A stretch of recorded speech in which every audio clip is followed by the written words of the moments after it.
Assalamualaikum warahmatullahi wabarakatuh. Bagaimana kabar anak-anak? Semoga selalu sehat ya. Nah, dari kemarin kita sudah berbicara tentang perwilayahan. Nah, sekarang Ibu akan menjelaskan lebih spesifik lagi ya, manfaat dari perwilayahan itu sendiri. Kenapa sih perlu adanya perwilayahan? Nah, perwilayahan adalah usaha untuk membagi-bagi suatu permukaan bumi yang begitu banyak variasinya untuk tujuan tertentu. Kenapa perwilayahan ini sangat diperlukan? Karena perwilayahan ini juga memiliki banyak manfaat. Di antaranya ada 4 manfaat yang akan Ibu terangkan. Kasih tahu ya sedikit tentangnya. Nah, misalnya saja kita ingin melihat persebaran hewan maupun persebaran tumbuhan di permukaan bumi. Kita bisa melihat banyak aspek ya. Misalnya hewan apa saja yang ada di negara Indonesia, mana saja yang ada di negara Amerika, mana saja yang ada di negara Eropa. Nah, tapi kita akan lebih gampang jika kita melihat perwilayahannya itu didasarkan iklim. Karena iklim ini akan lebih memudahkan kita untuk mencari informasi tentang persebaran flora dan fauna di dunia. Karena iklim ini sudah memiliki kriteria-kriteria tertentu sebagai suatu perwilayahan.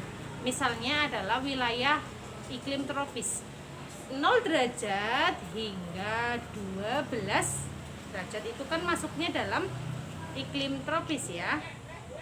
Yang tropis, kemudian ada iklim sedang, ada iklim lintang tinggi, begitu. Menurut garis lintang. Maka kita akan lebih mudah karena di dalam satu iklim ini mempunyai banyak area.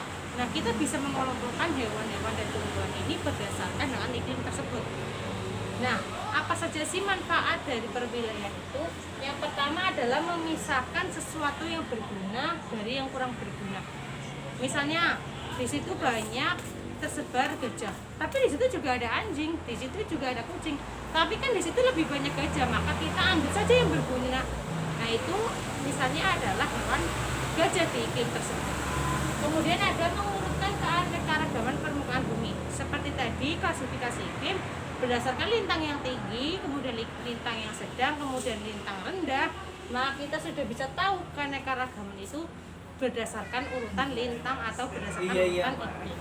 Kemudian ada menyederhanakan informasi yang sangat beragam. Karena di bumi ini banyak sekali keanekaragaman, di mana wilayah satu dengan wilayah yang lain adalah wilayah yang berbeda, tidak sama. Kemudian ada memantau perubahan-perubahan yang terjadi.